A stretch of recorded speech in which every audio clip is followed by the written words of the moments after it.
Hi, and welcome to the Men on the Path to Love podcast, the How to Handle a Career Change in Relationship episode.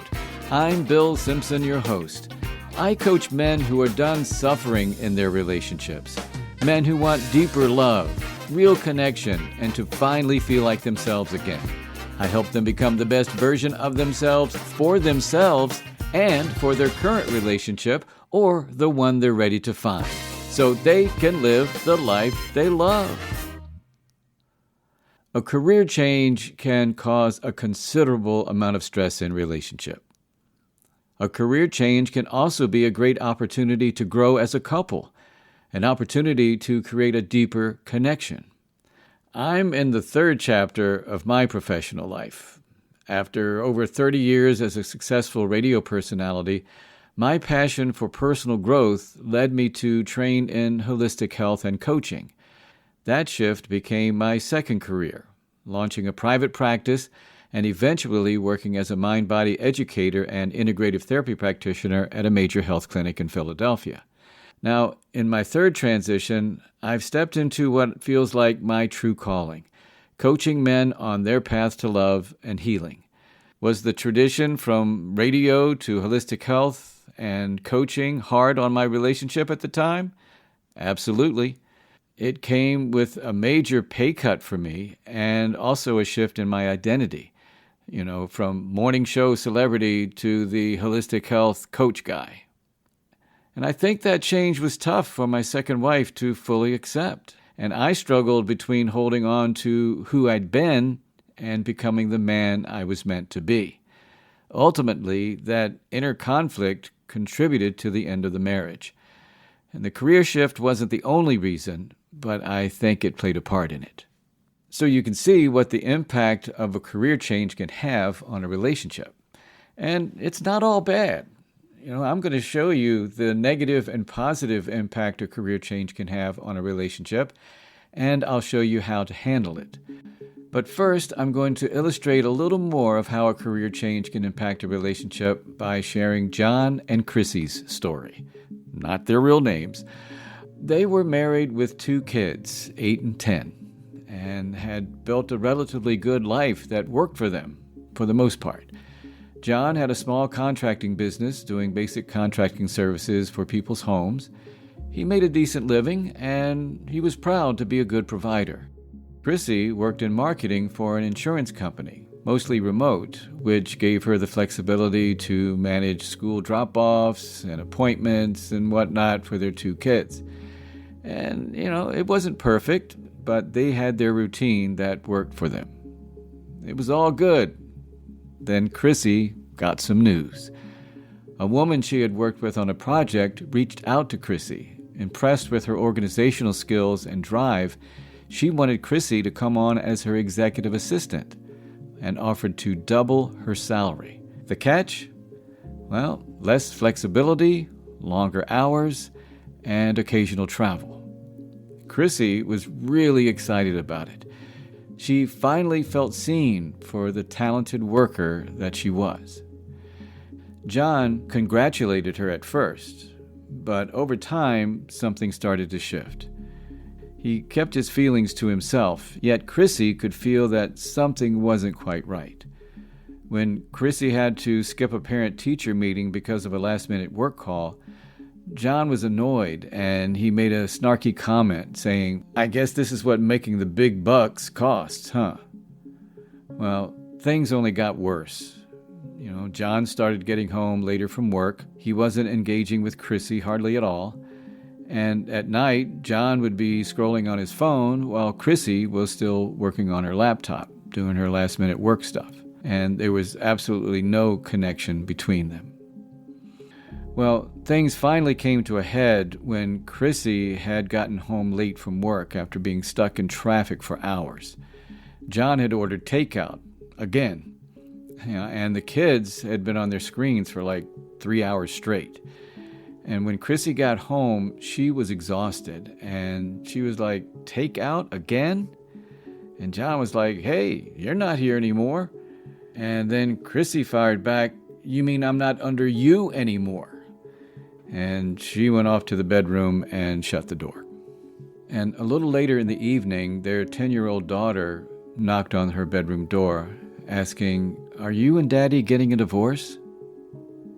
Well, that hit Chrissy hard.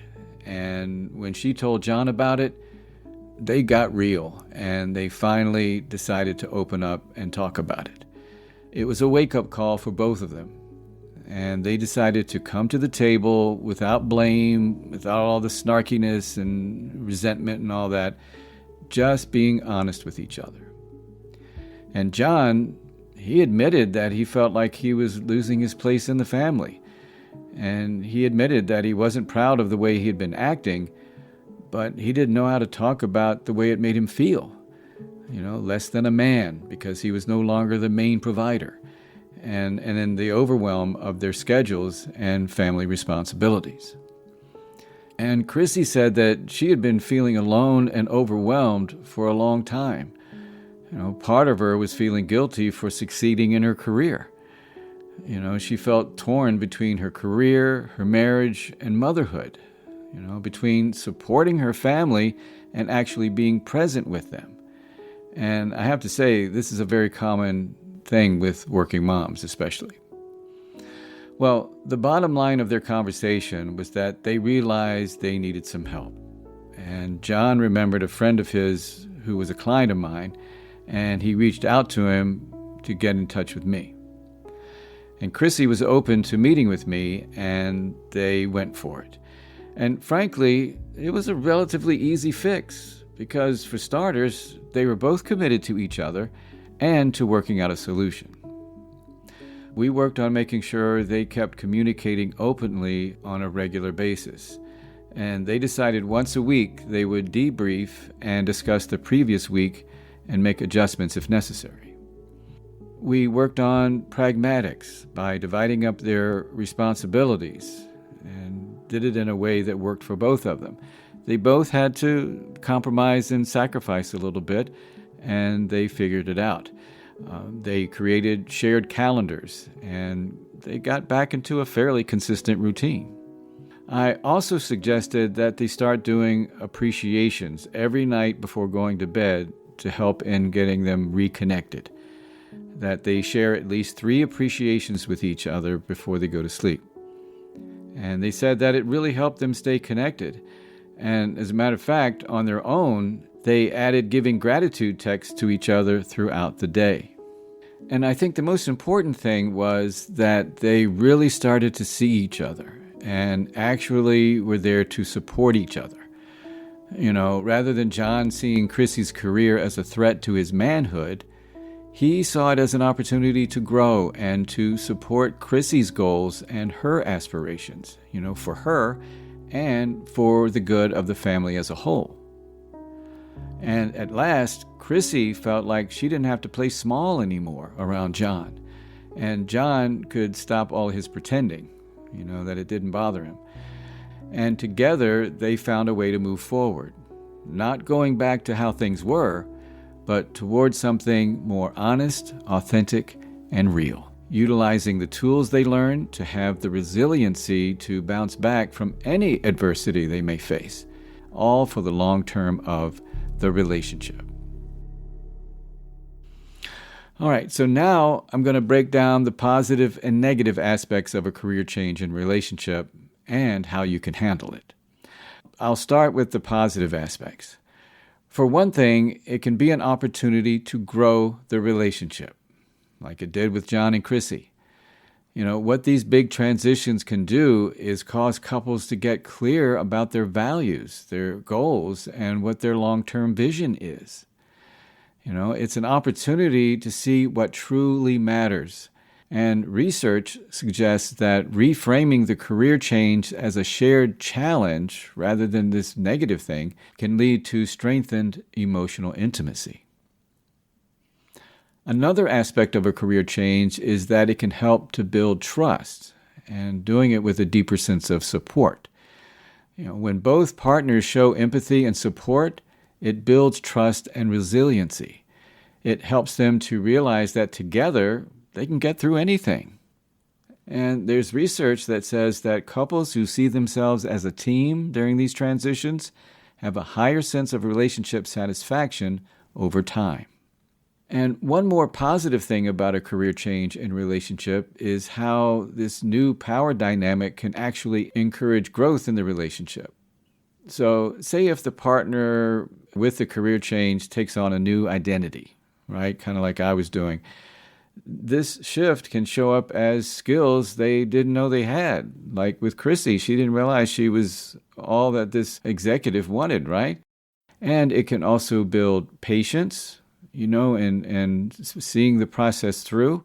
And it can give them an overall appreciation for the other partner's contribution, their achievements, what they're doing to add to the relationship and themselves. And there's research to support that career growth or reinvention can actually spark a renewed sense of confidence, which can positively impact emotional and sexual connection. So that's basically the positive stuff, and I'm sure you may have more to add to that. Now, moving on to the more negative aspects of a career change in a relationship, well, it certainly does add stress. Career changes can lead to financial instability, identity loss, or unpredictability, which are all major contributors to relationship stress, right? And this was the case with me. And research has shown that financial strain and job insecurity are strongly correlated with increased conflict, decreased relationship satisfaction, and reduced emotional availability. Another thing that a career change can throw a wrench in the relationship is when the roles and responsibilities change. If one partner becomes unemployed or changes to a lower paying or more time-consuming job, the other could feel pressure to make up for it, leading to an imbalance of roles or responsibilities and maybe even resentment. And Chrissy's added work responsibilities definitely took its toll on their marriage and family dynamic. Research shows that changes in the structure of a partnership, like who earns more or who's at home more and that kind of thing, that can lead to like a role confusion, like what are we doing here? And it can add to the tension in the relationship. And yeah, with John, his ego was bruised not being the main breadwinner. And a career change may also impact intimacy in the relationship. And maybe you haven't thought of that, but the research is clear that high levels of work-related stress are associated with the lack of sexual satisfaction and the lack of emotional intimacy. And the last thing I'll say is that a career change, if you're not careful, may cause a sense of being emotionally withdrawn or feeling ashamed, guilty, or all of the above. So say the person that's going through the change, especially if they've lost their job or quit their job, they may feel guilty or ashamed for disrupting the relationship or the family stability. And they, as a result, can withdraw emotionally, thinking that maybe they're a financial burden to the family or relationship. And research indicates that partners often have a hard time staying connected emotionally when they're faced with trying to handle other stressful situations or issues. So there you go, the positive and negative aspects of a career change in relationship. And maybe now you can see why it's one of the top life stressors, especially when there's a loss of a job. Now, let's get to how to handle the stress of a career change in relationship. I already mentioned some of it with John and Chrissy's story, yet they bear repeating. So let's do it. First and foremost, man, you've got to talk about it. Don't wait till you have figured it all out on your own. No, talk about it openly. Talk about your fears, your goals, your timelines, what you expect. Get all that out in the open. And come from a we mindset, right? Like as a team, like how can we approach this instead of this is what I'm going through. No, work together as a team. What we can do together is much better than what we try to do alone and just keep it in and not talk about it, right? Now, that being said, you do want to acknowledge and validate the emotional impact this career change can have. Both partners may experience fear, grief, or frustration. So you want to make space for those emotions without trying to fix them. Just be supportive. You can do this by saying something like, I can see how hard this is for you and the weight that you're carrying. And when you talk like that, it can go a long way.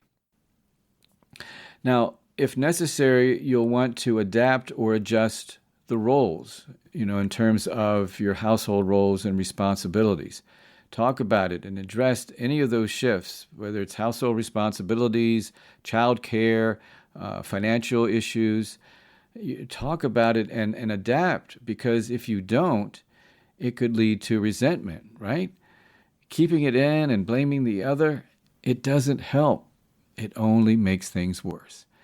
And make sure that both of you feel that what you bring to the table is valued, whether it's financial, emotional, or logistical, pragmatic. What one may bring to the table financially, the other can balance it out with emotional support or creating the shared calendar, with the pragmatics, that kind of thing. And another thing is to understand the why of this whole situation and the big picture, right? Try to connect around the why behind the career change. It could be to fulfill a purpose. It could be to have a better quality of life and maybe less stress for the long term of the relationship. You see, when both of you see the change as a long-term investment in the future, it's a little bit easier to get through the temporary or short-term instability. It's kind of like looking at the long term of, say, a 401k investment.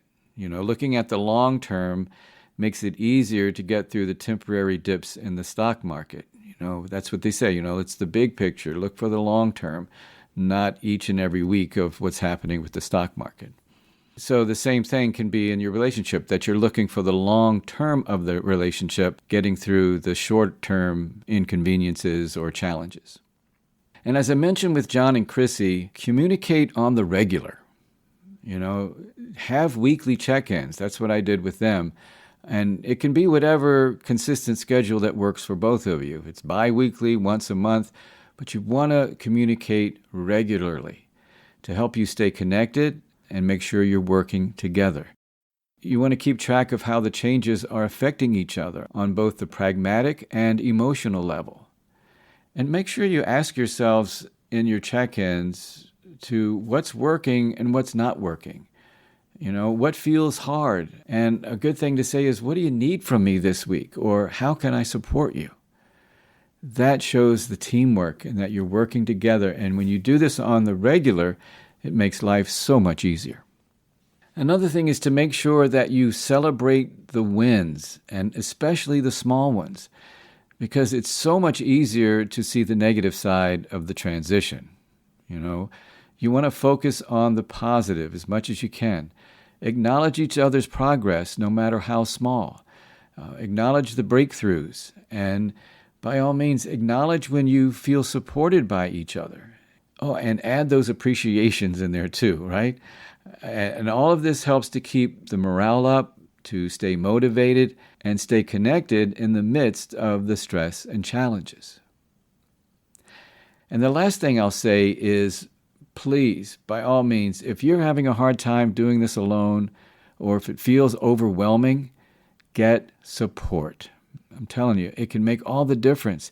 And the sooner, the better, before resentment and other feelings creep in to where it will be so much harder to move forward when all that stuff comes up without addressing it. Get some coaching, some counseling, or maybe see a financial advisor if it's affecting your finances. Whatever it takes to get clarity and come up with a plan for you to work together as a team. And you're doing it for the long term of the relationship. All right, my quote this week comes from author Lewis Howes, and he says, quote, "Careers change, purpose shifts, And in a strong relationship, the commitment is not just to each other, it's to each other's evolution, unquote. That's a great way to look at it.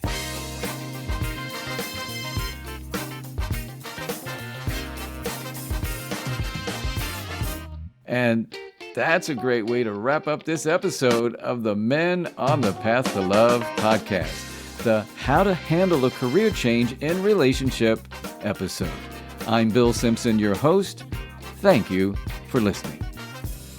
Now, coming up in the next episode of the Men on the Path to Love podcast, have you ever gotten feedback from your spouse or partner saying, "You're not listening to me"?